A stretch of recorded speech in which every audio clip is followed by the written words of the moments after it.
Rais Samia Suluhu ajawa na wasiwasi baada ya mgombea urais kutoka chama cha ADC kupokelewa vyema pamoja na chama cha ACT Wazalendo katika mkutano uliofanyika.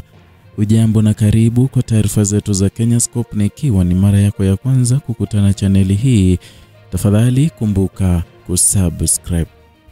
Katika mkutano wa hadhara wa chama cha ACT Wazalendo uliofanyika Oktoba tarehe 21 katika kata ya Kitangiri, wilaya ya Ilemela, mkoani Mwanza, mgombea wa urais kupitia chama hicho Wilson Mulumbe alibua matumaini mapya kwa Watanzania alipotoa ahadi ya kuanzisha mfuko wa ajali za barabarani utakaolinda walioathirika na familia zao. Umati mkubwa wa wananchi ulijitokeza kumkaribisha Mulumbe, ambaye alitumia jukwaa hilo kuwasilisha sera zake zinazolenga kurejesha utu na thamani ya mataifa ama ya maisha ya Mtanzania wa kawaida. Katika hotuba yake aligusia changamoto kubwa na wakabili waathirika wa ajali ambao mara nyingi huachwa bila msaada, huku familia zao zikikabiliwa na hali ngumu ya maisha baada ya kupoteza wapendwa wao, hasa wale waliokuwa wakitegemea kipato chao. Kwa mujibu wa Mulumbe, serikali yake itahakikisha haki inatendeka kwa kila mwananchi anayepoteza maisha na kujeruhiwa kutokana na ajali za barabarani. Alieleza kwamba mfuko wa ajali za barabarani FAAO utakuwa chombo rasmi cha kufidia waathirika kwa kuiga mifumo iliyoanzishwa katika mataifa mengine barani Afrika kama Afrika Kusini, Namibia na Botswana.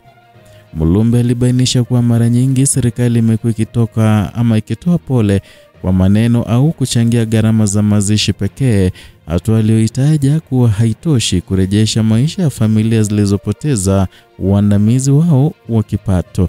Alisisitiza kuwa mfumo wa FAAO utaleta mabadiliko ya kweli kwa kuwa utakuwa na utaratibu maalum wa ukusanyaji wa fedha kupitia tuzo ama tozo moja kwenye mafuta badala ya kodi nyingi zisizo na tija ambazo zimekuwa zikiwakandamiza wananchi.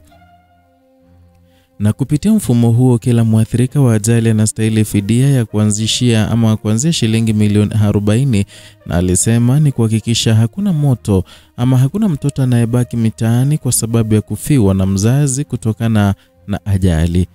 Mbali na ahadi hiyo, Mulumbe pia aliguzia mpango mpana wa kiuchumi unaolenga kufufua mazingira bora ya biashara na maisha ya kijamii kama ilivyokuwa wakati wa utawala wa awamu ya kwanza nchini Tanzania.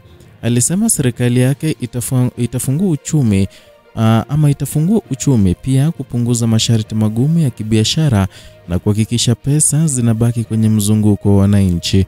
Kwa maneno yake, azma yake ni kujenga taifa lenye uchumi na uwezesha raia wake kuishi kwa amani, furaha na heshima.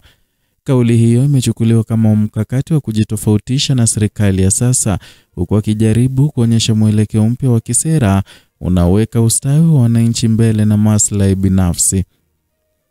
Kwa jumla, hotuba ya Wilson Mulumbe imezua mjadala mkubwa katika medani za kisiasa, ikionekana kama moja ya sera zenye kugusa maisha ya kila siku ya Watanzania wengi, hasa wale wanaopoteza wapendwa wao katika ajali za barabarani.